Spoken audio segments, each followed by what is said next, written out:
Dario, Luka Doncic, to me, a lot of people are impressed with his playmaking ability as a point forward. But in Croatia, Toni Kukoc was so ahead of his time. When did you first really understand his impact growing up? And I guess, how ahead of his time do you think Toni was? I know when I was a kid, probably like 7, 8, I know it was a Toni Kukoc playing with the legendary Bulls because my father used to be a basketball player and he kind of like play against all these folks, like Kukoc, Petrovic, some used to be Yugoslavia back then, so he played against some Serbian guys who made it in NBA, had a big impact there.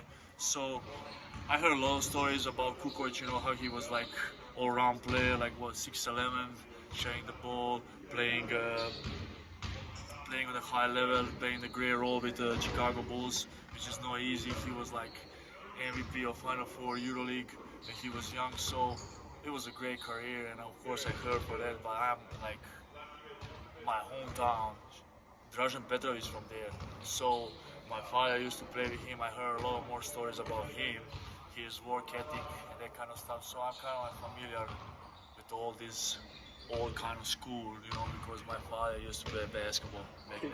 Can you tell me more about Petro? Because I feel like a lot of today's kids don't realize how big of a deal he was. Yeah, he was great, coming into Europe with young age, he was like amazing, hard work ethic, shooting ability, maybe like one of the best in the history of NBA, just sharp shooter, could play, could dribble, like could do all, but fortunately, he got like short career, so I think he could make like bigger impact. He could be like for sure one of the best Europeans who ever played the game, but like kind of like tragedy kind of like stopped him there, so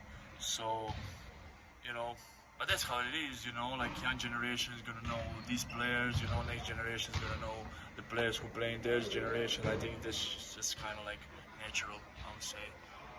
People forget, some things.